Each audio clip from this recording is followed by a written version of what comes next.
The house was my grandpa's house. He bought the house, I think, in 1990. It was a main house and a mother-in-law suite.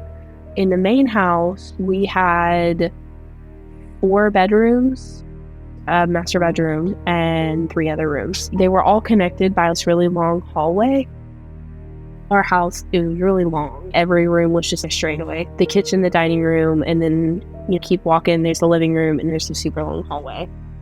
We lived there for a couple of years when I was really young, and my parents bought their own house. My mom and dad divorced in 2010, so we ended up moving back in with my grandpa. But when I was a kid, it wasn't too bad, I think just because I was small. I remember at one point when I was probably like 2, my grandma had this china cabinet and she had all of these pictures of family members that had passed away and really old photos. My mom saw me in the dining room looking at all these pictures, and my mom was like, "What are you doing, lady?" And I was like, pointing at them. I was able to point at 3 people and say their names. One specifically was my mom's aunt, and her name was Myrnie. My mom was like, "How do you know that?" And I was like, "She told me." Myrnie had died, I think 4 years before I was born. That kind of weirded my mom out because she's like, "Who told you?" And of course, being little, I was pointing at somebody, and my mom was like, no one's there." We moved out of the house. I never really heard anything else from my grandpa. When I moved back in 2010, that's when it got really, really bad.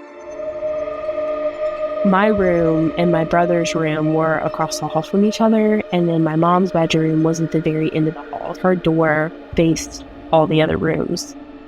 She would see a figure walking back and forth between me and my brother's room. She would hear me talking in my sleep. It would be like a conversation, and my mom woke me up. She's like, "Lani, who are you talking to?" And I'm like, "I wasn't talking to anybody. I was just conversating with somebody, apparently." We had been cleaning the house. There was a vacuum right next to my bedroom door, and my mom saw a little girl walk in my bedroom. I would be sitting in my room playing with toys, like Polly Pockets and that kind of stuff. My mom would hear me talking with somebody, and she looked into my room, and the toys were literally moving in front of me. I was not touching them. I remember sitting there playing with somebody. I just thought it was normal. My mom and me talked about it, and I guess this little girl told me her name was Alice.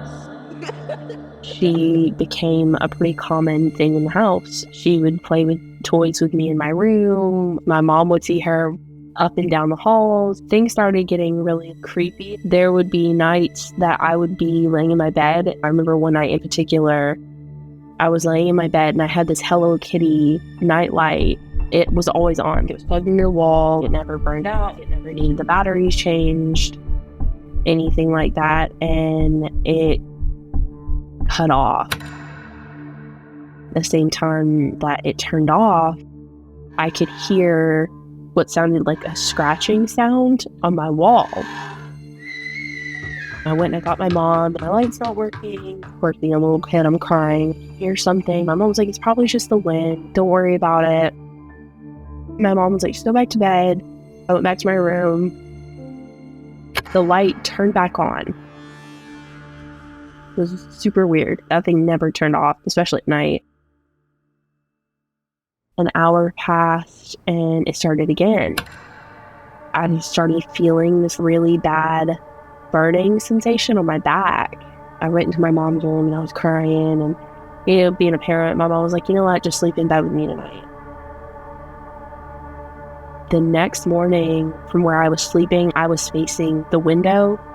My mom looked at my back, and I had 3 really bad gashes.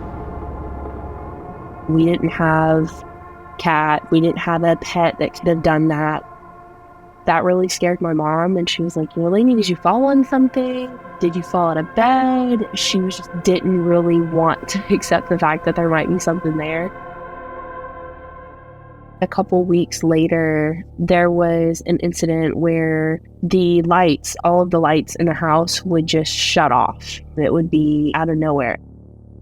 My grandpa, he's like, oh, it's probably the power, there's something wrong. But it would just be it would be random. Everything would just shut off. Pictures would fall off the walls. The bathroom was the very first door going on the hallway. One night, I was in there taking a shower.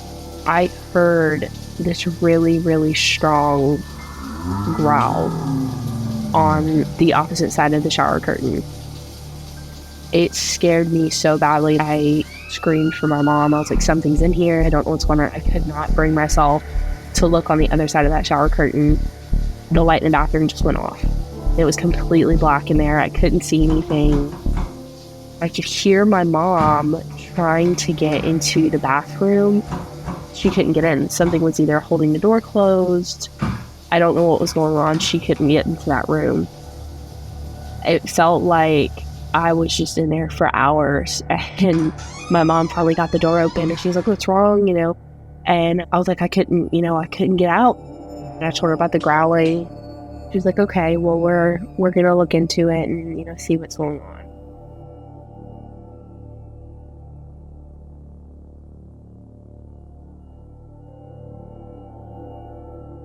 I didn't like to be home alone at that point. My childhood friend, she would come over a lot during the summer and stay with me. She was hanging out with me at the house. I had told her about stuff that had happened. She believed me. We were walking out of my room. I had a cross necklace that someone from school had given me because I was telling her about what was going on, and she was like, I think that you should have this. It seems like you're really scared. So I had it on.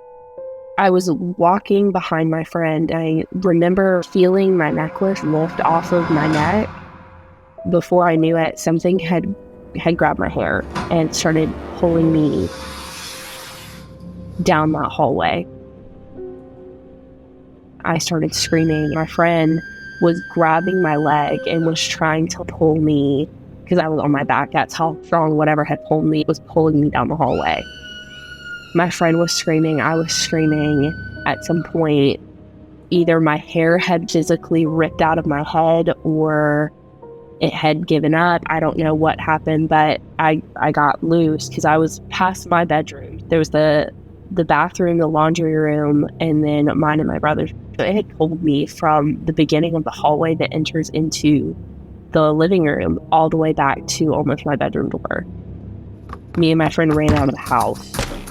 I called my mom and I was crying. She came home and she was like, we're gonna call your dad's friend knows someone that does paranormal investigations. We're gonna give him a call.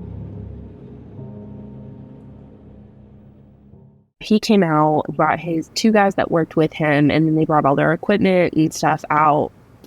As he was walking through the house, he walked into my room, and what we think was the little girl that I played with when I was smaller literally just poked her head out into the camera. Just right there, clear as day.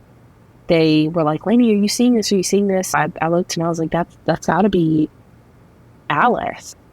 So that's what I knew her as. As they continued down the hallway, the guy was recording things. He was like, I'm not feeling too good. He was starting to feel kind of sick. My mom had a master bedroom closet that was attached to the room. When he walked in there, it was weird because I was looking at from the camera's point. There was something dark in that closet. Whatever he saw, he ran out of the house.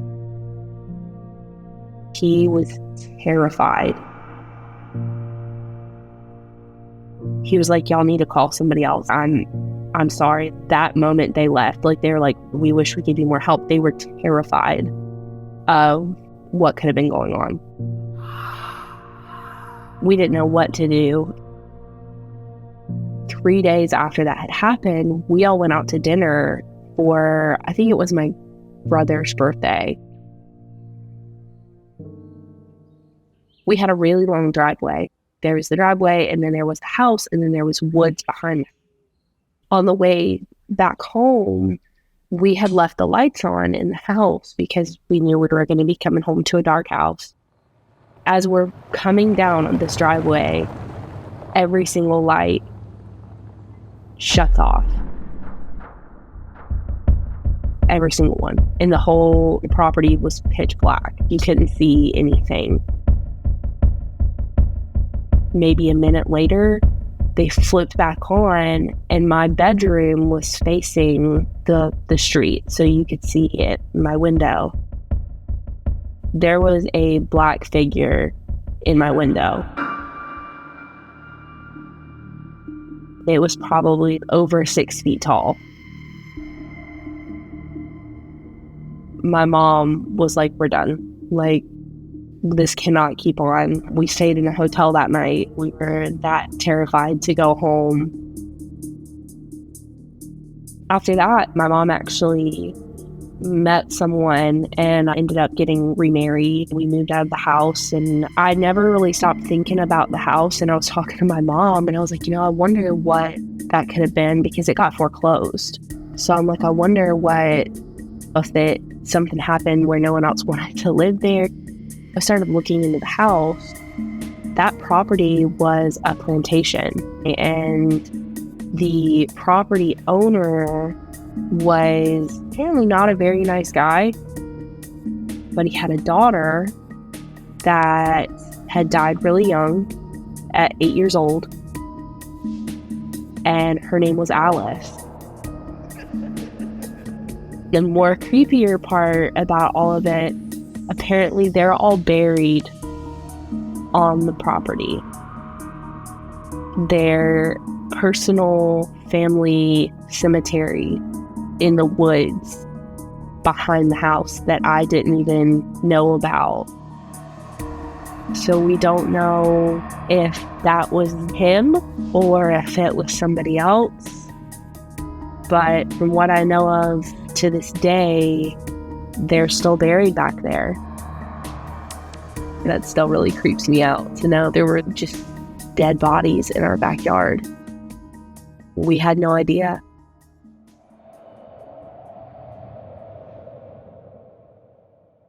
Looking more into detail, when plantation workers passed away, they were also buried on the property, but buried away from the family. They were buried on the side of the house. They were just buried there. I don't know what became of the house, but that burning sensation immediately, it just made me think that it was something demonic, because it would happen more than once. I just remember that being a really prominent time that my mom would find scratches on me constantly. So we're just kind of curious, to this day, like what it was.